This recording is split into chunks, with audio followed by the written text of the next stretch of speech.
नमस्कार, मैं अजय वैष्णव आपके साथ में इस समय। हमारे साथ मौजूद हैं प्रदेश कार्यकारिणी सदस्य भाई मुकेश पहलवान जी। आज चुनावों को लेकर के गुरुग्राम में जैसे कि आप देख सकते हैं चुनावी माहौल काफी गर्म है। मौसम के साथ साथ मौसम की गर्मी तो बढ़ ही रही है, चुनावी माहौल की गर्मी बढ़ रही है। मात्र एक हफ्ता रह गया है चुनाव मतदान होने में, और इस समय क्या हालात है गुरुग्राम के अंदर, उसके बारे में हम आपसे जानना चाहेंगे। मुकेश जी, आपका स्वागत है हमारे चैनल में। सबसे पहले तो हम जानना चाहेंगे कि इस समय चुनावों को लेकर के आप क्या कहेंगे, जो प्रतिद्वंदी हैं उनके बारे में और राव इंद्रजीत जी के बारे में। हमारे यहाँ लोकसभा का चुनाव चल रहा है और भारतीय जनता पार्टी के जो लोकसभा के उम्मीदवार है वो राव इंद्रजीत सिंह है, और हमें पक्का विश्वास है कि जो हमारे मुख्यमंत्री नायब सिंह सैनी जी ने कहा कि राव इंद्रजीत जी अब की बार 8 लाख वोटों से विजय होंगे, तो ये वास्तव में मुझे ऐसा लग रहा है कि जो विपक्ष है उसके जो कैंडिडेट है राज बब्बर जी, वो कहीं नज़र नहीं आ रहे, और भारतीय जनता पार्टी का एक एक कार्यकर्ता बूथ स्तर और पन्ना प्रमुख तक लगा हुआ है। आप रोज़ देख रहे होंगे कोई सी विधानसभा में जहाँ राव इंद्रजीत जी जाते हैं। कल उनका सोना विधानसभा था, आज उनका बादशाहपुर विधानसभा है। आज शाम को 5 बजे के करीब, 5 और 5:30 बजे के करीब मेरे खुद के गांव में आ रहे हैं, तो वहाँ भी भव्य जोरदार स्वागत करेंगे हम सब लोग। और विजन का नेता है राव इंद्रजीत सिंह। देखो, हमारे लोकसभा में उन्होंने जो प्रोजेक्ट लेके आए, जो हक बनता है, जो संघर्ष करते हैं, वो देश की सबसे बड़ी पंचायत है लोकसभा। और लोकसभा में वो जो हमारे लिए पास करा के लेके आए, वो सबसे पहला था रेवाड़ी वाला एम्स लेके आए। उसकी ओपनिंग माननीय प्रधानमंत्री श्री नरेंद्र मोदी जी ने की, और उसके बाद जो दूसरा बड़ा प्रोजेक्ट लेके आए वो था द्वारका एक्सप्रेसवे। उसकी ओपनिंग भी देश के यशस्वी प्रधानमंत्री नरेंद्र मोदी जी ने की। और हमारे पास में ये संघर्ष अगर जो किसी ने किया तो वो राव साहब ने किया। राव साहब ने जो कार्य किए हैं वो आप सब लोग देख रहे हो कि दिल्ली मुंबई एक्सप्रेसवे, वो राव साहब ने पूरा संघर्ष करके, माननीय नितिन गडकरी जी के PWD मंत्री थे केंद्र के, उनके सहयोग से, उसके बाद द्वारका एक्सप्रेसवे वो उनके सहयोग से, और जो हम सब लोगों की चॉइस थी कि पुराने गुड़गांव में मेट्रो चले, वो अगर जो दी है तो वो संघर्ष अगर जो किया है तो वो भी माननीय राव इंद्रजीत सिंह के सहयोग से और देश के यशस्वी प्रधानमंत्री नरेंद्र मोदी जी के सहयोग से हम सब लोगों के लिए पुरानी गुड़गांव में मेट्रो मिली। मुकेश जी, आपने उनके काम गिनवाए हैं, बहुत अच्छी बात है। आपने कहा कि हर कार्यकर्ता बीजेपी का उनके साथ लगा हुआ है, घर घर डोर टू डोर कैंपेनिंग कर रही है, लेकिन कहीं ना कहीं अगर देखा जाए तो राज बब्बर जी भी इस समय उनके पीछे लग रही है कि तू डाल में पास वाली बात हो रही है, क्योंकि उन्होंने मुंबई से भी अगर एक तरीके से देखा है कुछ कलाकार यहाँ पे आए हुए हैं, उनकी अपनी बेटी, दामाद, बच्चे सब कैंपेनिंग करने में लगे हुए हैं। तो क्या कुछ लगता है आपको कि क्या इस फिल्मी दुनिया और रंगीन दुनिया के चेहरों को देख करके कुछ वोटिंग परसेंटेज उनकी तरफ जाएगा या क्या होगा? ये सब लोग सेल्फी के लोग हैं, लोग इनसे सेल्फी खिंचाना पसंद करते हैं। धरातल पे जो हमारे जैसे लोग भारतीय जनता पार्टी के कार्यकर्ता हैं, जो वो एक एक जगह, एक एक कॉलोनी को, एक एक बूथ को पर्सनली जानते हैं।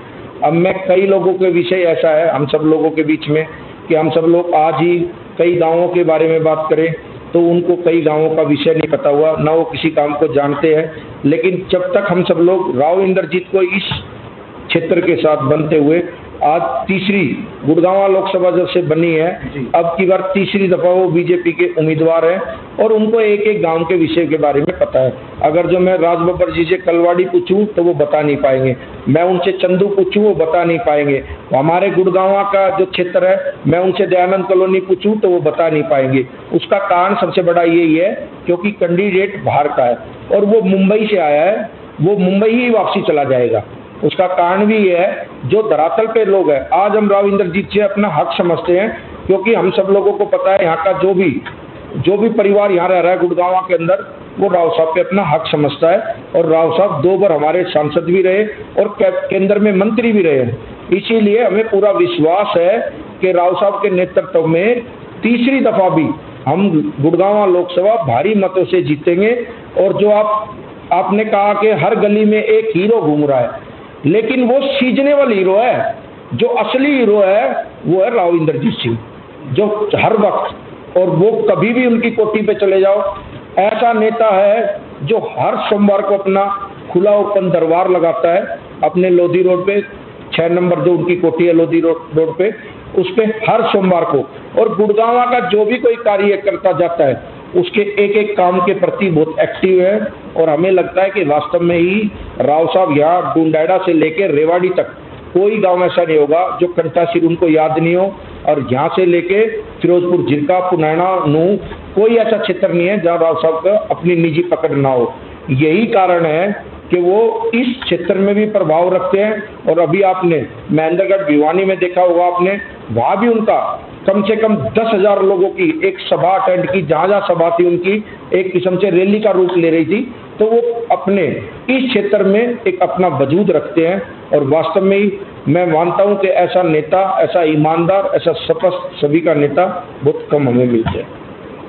राव इंद्रजीत जी की अभी एक जनसभा आपके द्वारा आयोजित की गई थी, जिसमें राव इंद्रजीत जी ने जो लोगों का हुजूम था उसे देख करके आपकी पीठ थपथपाई थी, और उस जनसभा को देखते हुए ऐसा माना जा रहा है कि गुरुग्राम विधानसभा से आपकी टिकट का पक्का होना और राव इंद्रजीत जी का आपको आशीर्वाद देना दोनों एक ही मतलब जनता के द्वारा निकाले जा रहे हैं। इस विषय में आप क्या कहेंगे?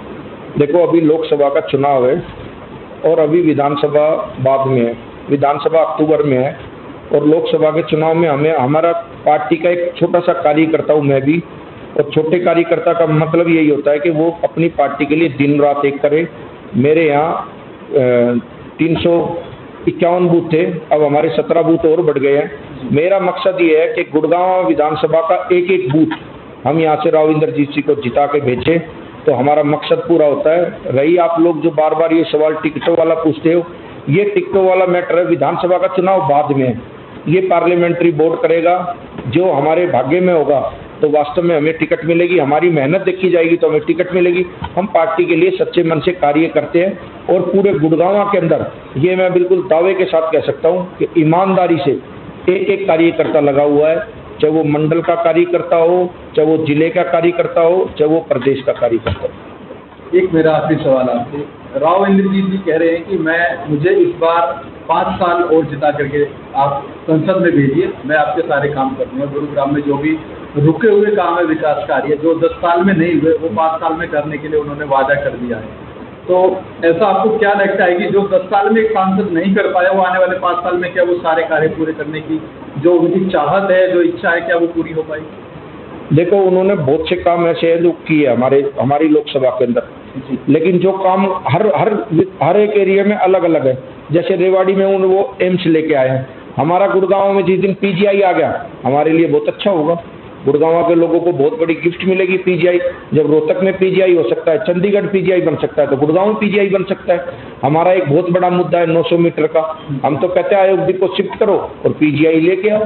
ऐसा माहौल जब तक हम सब लोग मन में तो रख अपनी विचारधारा है, जब तक हम अपने नेता को अपने विचारों से नहीं बताएंगे कि वास्तव में हमारे क्षेत्र में इस चीज़ की डिमांड है, क्योंकि वो बड़ी लड़ाई लड़ सकते हैं, वो केंद्र की लड़ाई लड़ सकते हैं, वो रक्षा मंत्री के सामने बैठते हैं, वो प्रधानमंत्री के साथ बैठते हैं, क्योंकि उस कमेटी में वो लोग हैं, तो वहाँ विचार रखेंगे। और वास्तव में ही जो मोदी जी का एक संकल्प है कि अब की बार 400 पार, फिर एक बार मोदी सरकार, और ये पक्का 100% है कि अब की बार बीजेपी तीसरी दफा 400 पार है। बहुत बात करने के लिए तो देखा आपने, मुकेश पहलवान जी ने भी एक ये संकल्प जो है दोहरा दिया है कि अब की बार 400 पार और फिर एक बार मोदी सरकार बनने जा रही है। क्या कुछ रहेगा सीटों को लेकर के वो तो आने वाला वक्त ही बताएगा, लेकिन जो भारतीय जनता पार्टी के कार्यकर्ता हैं उन सबके मुंह पर एक ही नारा इस समय, अब की बार 400 पार। देखते रहिए अजय भारत। धन्यवाद। जय हिंद, जय भारत।